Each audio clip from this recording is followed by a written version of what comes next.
मैं नरेंद्र कुमार शर्मा, सह आचार्य इतिहास, राजकीय महाविद्यालय देवगढ़, जिला राजसमंद। छात्रों, आज हम बीए पार्ट सेकंड के प्रथम प्रश्न पत्र के एक महत्वपूर्ण विषय, जिसके पूर्वार्ध पर हमने कल के व्याख्यान में चर्चा की थी, उसी को विस्तार देते हुए उसके दूसरे हिस्से पर इस व्याख्यान में चर्चा करेंगे। जो मुख्य विषय है वो है आंगल मैसूर संबंध। पहले हिस्से में हमने बात की थी हैदर अली और अंग्रेज़ों के संबंधों की। इस क्रम में पहले जो अंग्रेज मैसूर युद्ध था उसमें हैदर अली को जीत मिली थी, और दूसरे आंगल मैसूर संघर्ष के दौरान ही हैदर अली की मृत्यु हो जाती है, और युद्ध के बीच में ही टीपू सुल्तान को बागडोर संभालनी पड़ती है उस युद्ध की, और बिना किसी निर्णय के वो युद्ध समाप्त होता है और मैंगलोर की संधि दोनों पक्ष करते हैं। अब हम इस व्याख्यान में बात करेंगे टीपू सुल्तान और अंग्रेज़ों के मध्य जो संबंध थे, किस तरीके के वो कड़वे संबंध थे, जिस में दो बड़े महत्वपूर्ण युद्ध लड़े गए। आंगल मैसूर युद्ध तीसरा और आंगल मैसूर युद्ध चौथा। तो पहले हम बात करते हैं टीपू सुल्तान और अंग्रेज़ों के बीच जो कड़वाहट थी वो किन कारणों की वजह से थी, और किन कारणों की वजह से टीपू सुल्तान और अंग्रेज़ों के मध्य तीसरा मैसूर का युद्ध प्रारंभ हुआ। तो जहाँ तक कारणों की बात है, उनमें लॉर्ड कॉर्नवालिस गवर्नर जनरल बनकर आते हैं, बंगाल में स्थायी बंदोबस्त की व्यवस्था करते हैं, और वो निगाह डालते हैं मैसूर राज्य पर। और बड़ा जो लॉर्ड कॉर्नवालिस थे वो यूँ भी बड़े महत्वाकांक्षा रखते थे। उनकी जो नीति थी वो विस्तारवादी नीति थी। वो साम्राज्य का विस्तार करना चाहते थे, अंग्रेजी साम्राज्य का विस्तार करना चाहते थे, और मैसूर राज्य पर वो टकटकी लगाए हुए थे। तो इनकी महत्वाकांक्षा ने तीसरे आंगल मैसूर युद्ध की जो आधारशिला है वो रख दी। हालांकि पहले दो युद्ध हो चुके थे, और मंगलौर की संधि थी, उस संधि की अनुपालना दोनों ही पक्ष करने को तैयार नहीं थे, लेकिन कॉर्नवालिस की महत्वाकांक्षा ने इसमें महत्वपूर्ण भूमिका निभाई। उन्होंने देखा कि अंग्रेज़ों की प्रभुता को दक्षिण में किस प्रकार स्थापित किया जाए, किस प्रकार दक्षिण में अंग्रेजी राज्य का विस्तार किया जाए। उन्होंने मराठे और निजाम और मैसूर इन की ताकत को दबाना चाहा, क्योंकि मराठे, निजाम और मैसूर राज्य तीनों आपस में भी लड़ते रहते थे। तो इन परिस्थितियों का भी कॉर्नवालिस फ़ायदा उठाना चाहते थे। परिणाम स्वरूप कॉर्नवालिस की जो महत्वाकांक्षा है वो एक बड़ा कारण बनती है तीसरे युद्ध के लिए।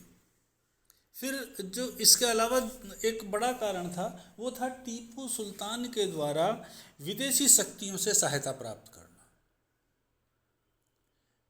जैसे कल के व्याख्यान में भी हम चर्चा कर रहे थे कि 4 महत्वपूर्ण शक्तियां थीं भारत के अंदर, विदेशी यूरोपियन 4 शक्तियां थीं, जिनमें डच, पुर्तगाली, फ्रांस और ब्रिटेन। इनमें यूरोप के अंदर फ्रांस और ब्रिटेन के जो संबंध थे वो बहुत तनावपूर्ण और कटुता से भरे हुए थे। लगभग कई दशकों से दोनों के मध्य संघर्ष चला आ रहा था।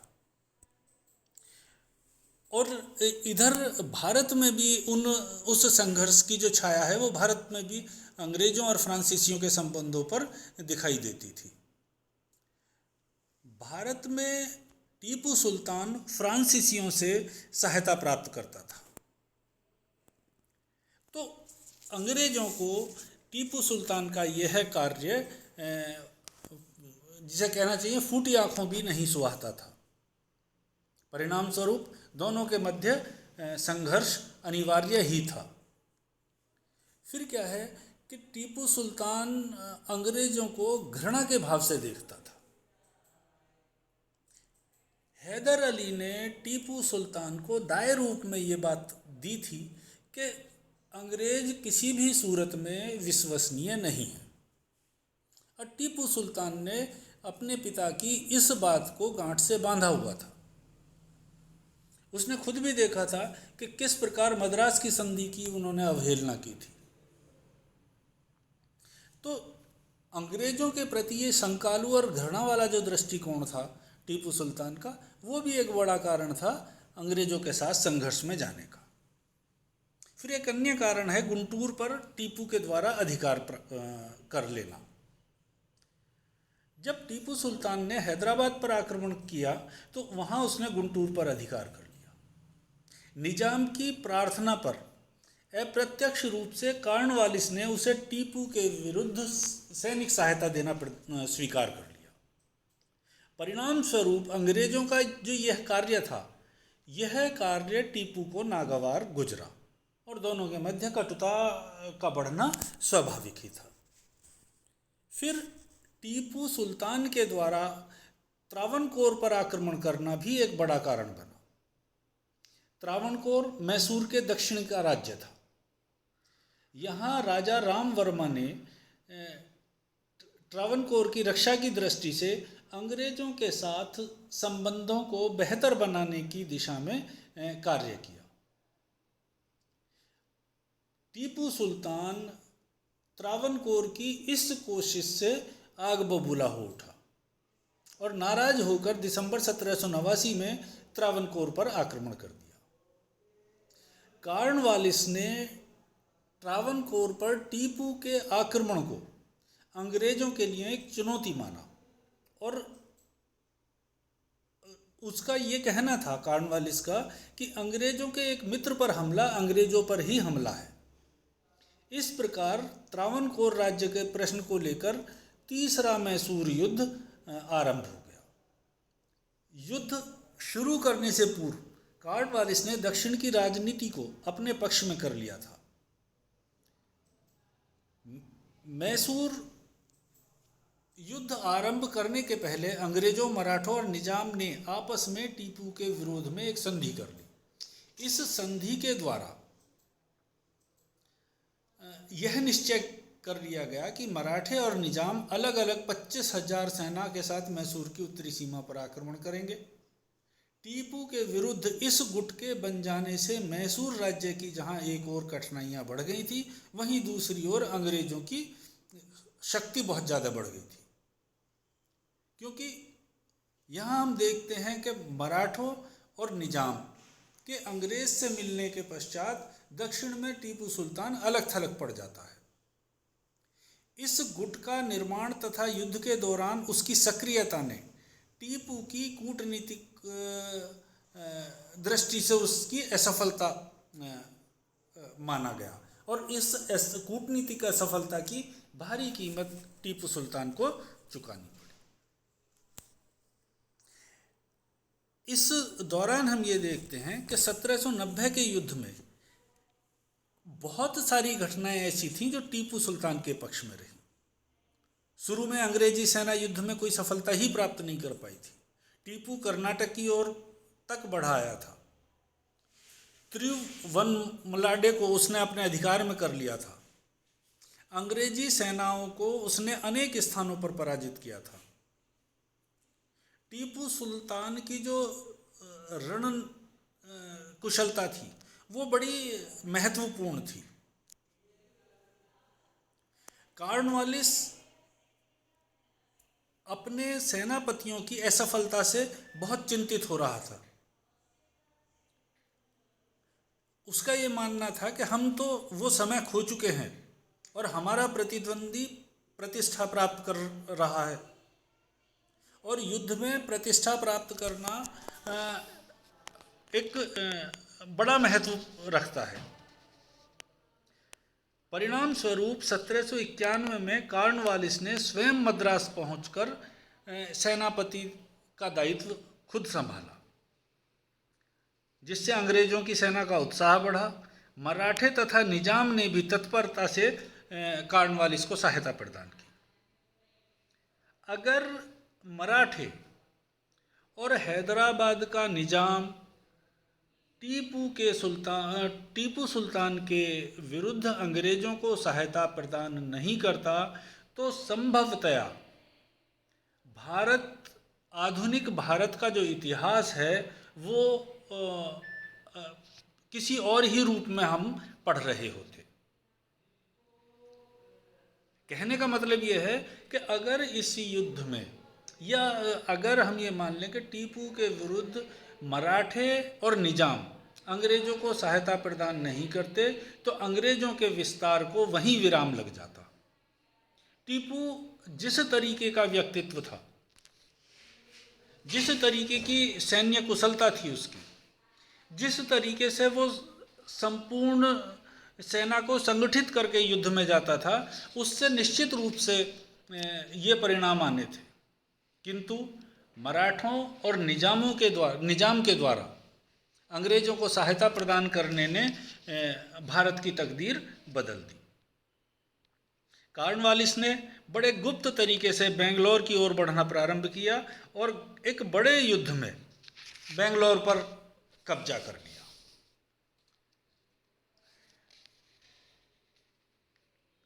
टीपू सुल्तान की पराजय के पश्चात श्रीरंगपट्टम में अंग्रेजों और टीपू के मध्य संधि होती है, जिसे हम कहते हैं श्रीरंगपट्टम की संधि। यह संधि 23 मार्च 1792 को होती है, और इस युद्ध में जो टीपू है वो अपना आधा राज्य अंग्रेजों का हाथों हार जाता है, और टीपू से जो प्रदेश प्राप्त किए जाते हैं वो अंग्रेज, निजाम और मराठे आपस में बांट लेते हैं। टीपू से युद्ध के हट जाने के रूप में 30 लाख पाउंड की बड़ी राशि स्वीकार ली जाती है। इस युद्ध के परिणाम स्वरूप टीपू को अपने 2 बच्चों को अंग्रेजों के यहाँ रहन रखना पड़ता है।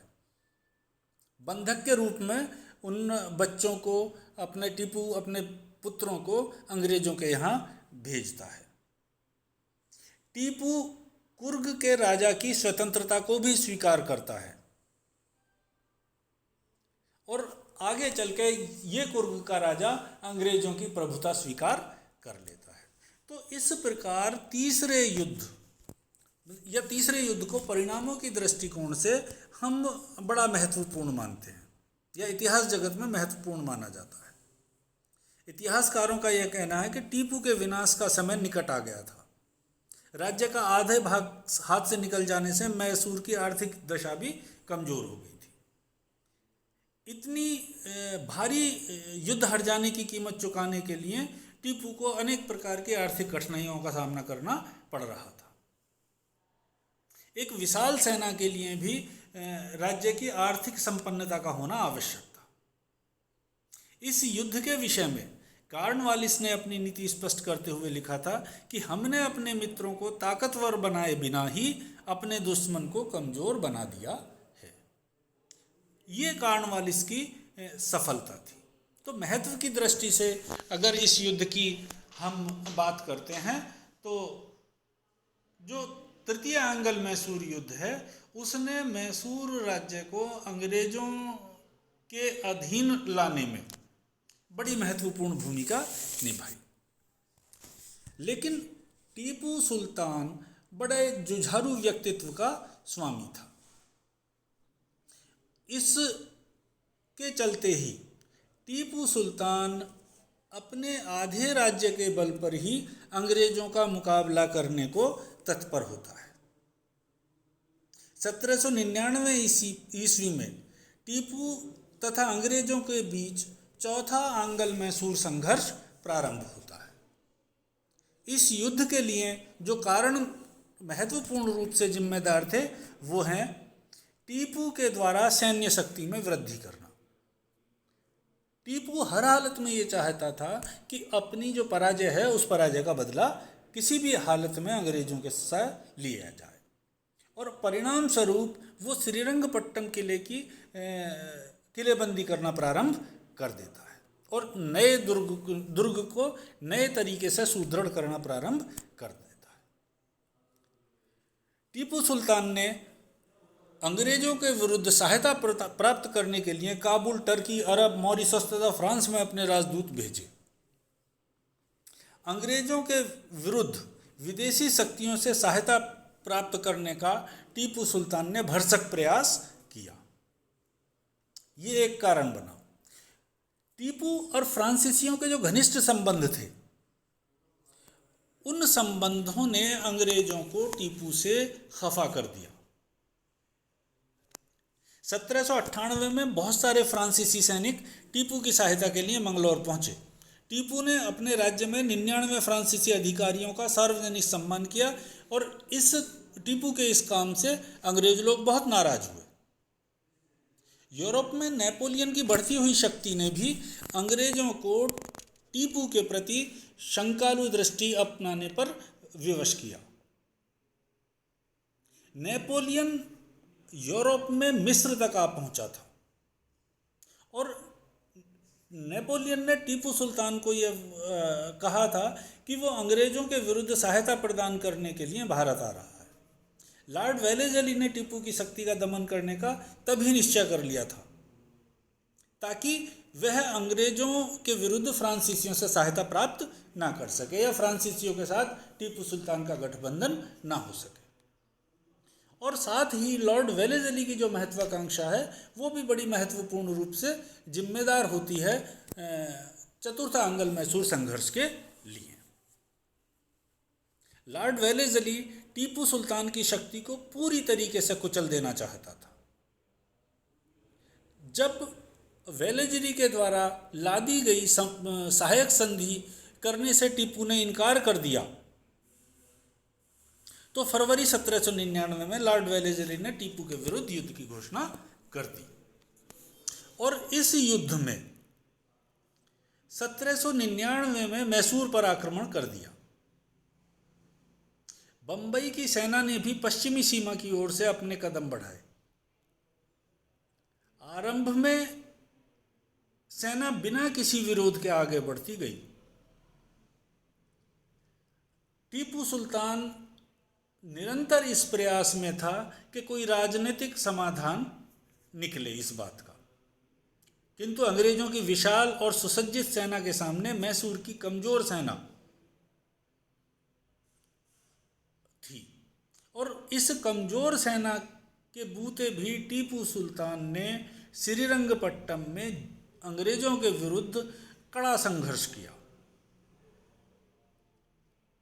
टीपू सुल्तान स्वयं एक सामान्य सैनिक की तरह किले की रक्षा के लिए आगे बढ़कर युद्ध में उसने भाग लिया और 5 मई 1799 को एक वीर सैनिक की तरह किले की रक्षा करते हुए ही टीपू सुल्तान की मृत्यु होती है।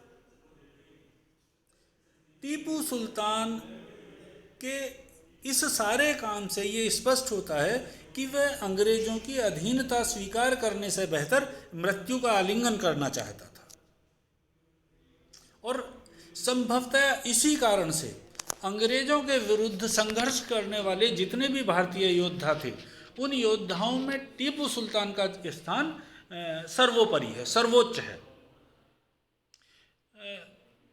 इस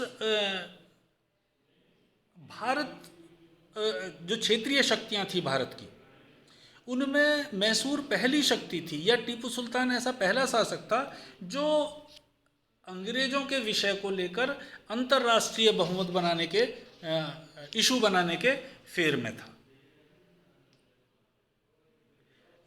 किंतु दुर्भाग्यवश भारत की जो राजनीतिक परिस्थितियां थी, दक्षिणी भारत की जो राजनीतिक परिस्थितियां थी, वो टीपू के प्रतिकूल थी और परिणाम स्वरूप उसे अंग्रेजों के साथ चौथे मैसूर युद्ध में संपूर्ण पराजय और अपनी जान भी गंवानी पड़ी।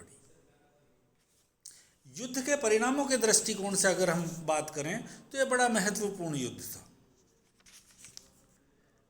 इस युद्ध के परिणाम स्वरूप कोयंबटूर, श्रीरंगपट्टम, कानारा तथा धारापुरम के प्रदेश अंग्रेजों को प्राप्त हुए। गुंटी, गोरमकोंड तथा चित्तल दुर्ग के प्रदेश निजाम को प्राप्त हुए। अंग्रेजों ने उत्तर पश्चिम के कुछ प्रदेश मराठों को देने का प्रस्ताव किया, परंतु मराठों ने इन प्रदेशों को लेने से इनकार कर दिया। परिणाम स्वरूप ये जो क्षेत्र थे ये भी निजाम और अंग्रेजों ने आपस में बांट लिए। इस युद्ध के द्वारा एक बात और निश्चित हो गई कि फ्रांसीसी शक्ति जो अपना प्रभाव बढ़ाने के फेर में थी भारत में, वो जो फ्रांस की शक्ति थी उसका भी दमन हो गया, और जो मैसूर का बचा कुचा छोटा सा भाग था वो वहाँ के राजा कृष्णराज को मिल गया, और कृष्णराज ने अंग्रेजों के साथ सहायक संधि कर ली। तो इस तरीके से प्रत्यक्ष और परोक्ष रूप से चतुर्थ आंग्ल मैसूर युद्ध के परिणाम स्वरूप मैसूर राज्य अंग्रेजों के अधीन हो गया। तो ये थी अंग्रेजों और मैसूर राज्य के मध्य जो संबंध थे उनके बारे में हम चर्चा कर रहे थे। ये चर्चा पूरी होती है। धन्यवाद।